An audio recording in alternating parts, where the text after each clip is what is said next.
Hey everyone, welcome to another daily cinephile vlog. If you can see some of the empty shelves in the room, yes, I am organizing once again, trying to clear up some of these shelves. Used to be a TV right there. Now I actually have room for my box sets and for the laser discs.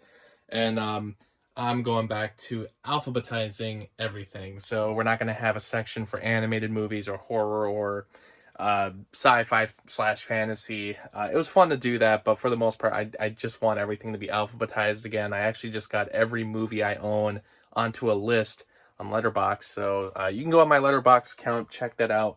But no longer will we have everything separated. Besides some of the Criterion discs, the Best Picture winners, the Paramount Presents line, and some of the Shout Select movies, because those are all numbered, and I do kind of want to keep those together, and I'll probably keep the superhero stuff together, the Marvel and the DC movies. I saw Renfield tonight.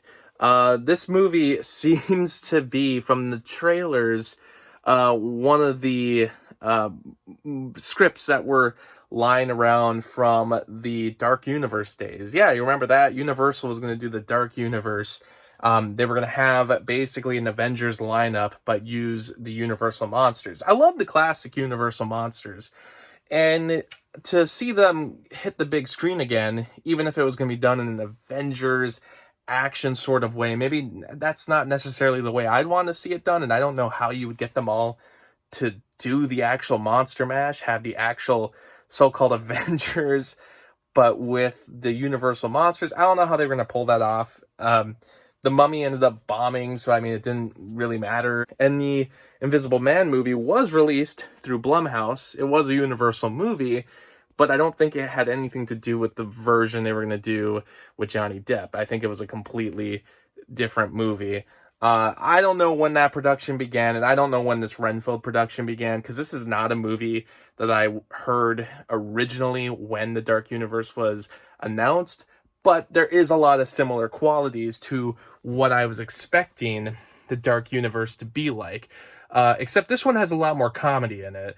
The Mummy didn't have too much comedy. It was much more action-oriented with some horror mixed in. This one, it's comedy, it's action, it's horror. There's a lot of gore in this. It's a lot of CGI gore, so that's a little disappointing. But there's still some pretty neat practical effects. And as far as like the comedy goes, it revs it up. It's trying to be a very funny movie. The one thing that I don't think the Mummy tried to do as much. After I saw The Invisible Man in 2020, I was kind of hoping that the Dark Universe could still happen. In the sense of just like, let's bring the Universal monsters back and let's have them connect. But we don't need to see like an Avengers movie. I mean, if you are able to figure it out somehow, go for it. But like, I can't think of how you would exactly get all the monsters to meet up into one movie and like create a team or whatever. I don't know how you would pull that off, but I do think bringing back the Universal monsters is fun. And we get plenty of other adaptations of the original stories that the Universal monsters are based on, from all different companies, but some of them Universal. I mean, hell, we're even getting apparently another Dracula movie this year. I had no idea, but actually showed the trailer before this movie, which I thought was a bit confusing. It's gotta be weird to be an audience member and be like, oh, it's a Dracula movie, also from Universal, also doesn't have Dracula in the title, and it has nothing apparently to do with this movie. I think the Dark Universe would have just been fun because in a sense you could connect all these, but I get it. I get that, like, you can't connect this movie to that upcoming Dracula movie, and you can't technically connect this to the Invisible Man movie, but I think there'd be a way if you really wanted to be creative with it. Anyway, let's move on to the actual Renfield movie. What did I think of it? Well, it was fine enough. It starts off really well. I actually thought it was really funny how they used the 1931 Dracula footage.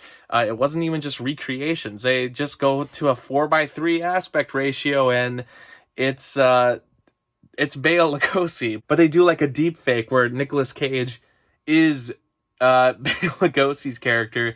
Nicholas Hoult just takes the place of Dwight Fry's Renfield. So it's pretty interesting how they use that deep fake technology to pull off those scenes, and It looks great. It looks fantastic. I had a big smile on my face all throughout those recreations.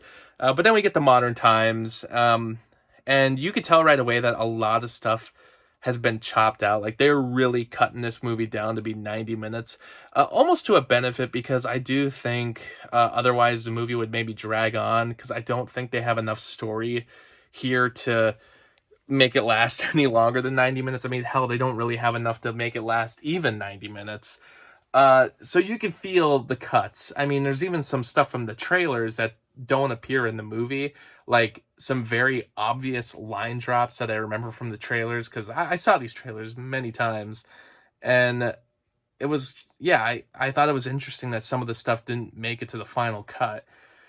So they really trimmed this one down, and it starts off fine enough though, because that concept that I'm sure you saw in the trailer, Renfield going to a group therapy session about his toxic relationship with Dracula. That is a very modern problem, but given to these characters that are classic literary characters. So taking them and then trying to twist that subject matter into modern times with modern day problems, I was like, this could be pretty interesting. But maybe it would work better as like a Saturday Night Live sketch or some YouTube skit. But I don't know if you can make an entire movie out of this. And then adding that action portion to it where you're turning Renfield into like a superhero. I just, it worked fine enough.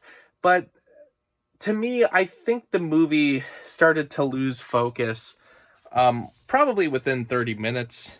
At first, I think the setup and everything like that worked pretty well.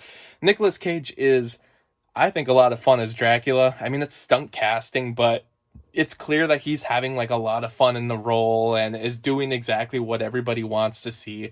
I think the biggest complaint people are going to have is that there's not enough of him. When he shows up, he's great. There's a lot of, I would say, memeable content here, which is probably what the studio was hoping for.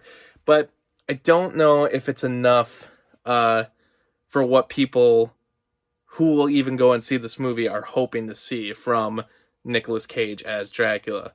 There's this whole other subplot going on with Awkwafina as this police officer. Her father was killed in the force, a corrupt police force who is like in cahoots with the mafia. It's a lot of that stuff that you typically see from like a Scorsese movie.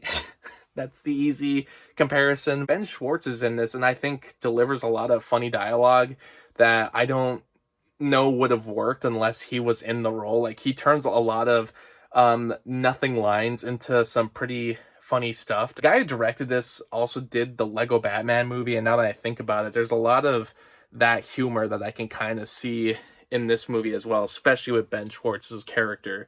But when they get to the stuff where it's a lot of the fighting and action scenes, there's nothing very memorable because they really play up the gore, but it's all CG. It's not real. There's some practical effects in the movie. It's almost meant to be like a parody of how quite obvious it is that the police force is corrupt and working with the mafia, because that's always very obvious in movies. I feel like the movie's trying to be a parody of that type of thing.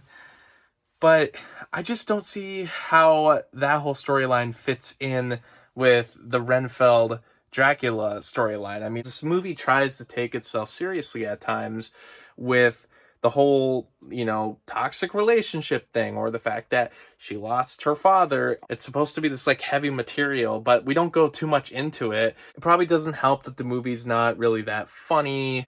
Like, to really try to drive the narrative of this mafia and how they're going to apparently team up with Count Dracula because he's going to take over the world because he's realized after all these years that he needs to do something different with his life. But there's just not a lot of that character in the movie. I mean, there's mostly just Nicholas Hoult trying to assimilate into society while moving on from his time with Dracula. It's a concept that just overstays its welcome and doesn't have enough humor about it. I think if the movie would have had more jokes revolving around Dracula, and they try to have, like, towards the end when they have to kill Dracula, he mentions that Dracula always seems to come back. There's several ways to kill him, but he always finds a way out of it. Which is, if you've watched any of the Dracula movies, like the Hammer horror films, or even any other Dracula movie, you know that Dracula, yeah, has many weaknesses. And I think back to Chris McKay's Batman, Lego Batman movie, where that movie worked as a character piece, but also had a lot of jokes about Batman, the franchise, the character, the history of that character. All of it was packed into that movie, and we don't really get that as much with Renfield.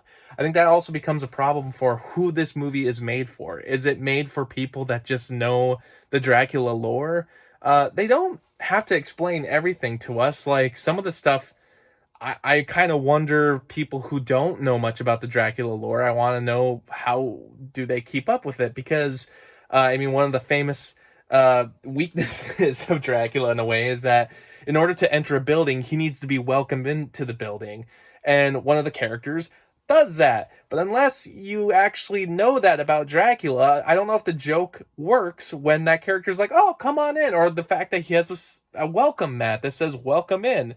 Nicholas Hoult looks at that when Dracula's already in his apartment, and he's like, oh, crap. Because he realizes, oh, by putting that out there, Dracula knows and can come into the apartment. Do those jokes even work if you don't know much about Dracula? But if you do know about Dracula, I feel like the movie doesn't go far enough with the Dracula jokes, about the Dracula lore. So, in a way, it just makes me wonder, who is this movie made for? I mean, maybe for Universal Monster fans like myself, but it's really only that opening scene where they really reference the original classic, a lot. Otherwise, the humor is just more relying on Ben Schwartz ad-libbing or turning the nothing lines into something comedic, or Nicolas Cage just, yucking it up on screen.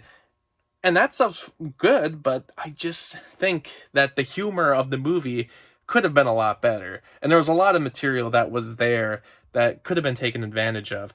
I think there's a way that if the movie did go full-on parody with everything, it wouldn't matter as much for, the likability of the characters or rooting for them. But because this movie primarily is trying to be a movie about rooting for this main character in a very traditional sense, I didn't buy some of these situations or some of these character conflicts. So to me, this is a 2.5 out of 5-star movie. I think it's a good looking movie. A lot of the color choices are great. A lot of the set design is it's good to see. I just don't think these character emotions worked for whatever this movie was trying to be in the end. And like I said, it feels like a movie that kind of understood the tone it was going for, but that was really only for the first 30 minutes. And then after that, it just falls apart and it starts to become slow and it becomes generic. And it's really disappointing, because I think this could have been for what the Lego Batman movie is for the Batman franchise. I think this could have been that kind of movie for the Dracula franchise, or legacy.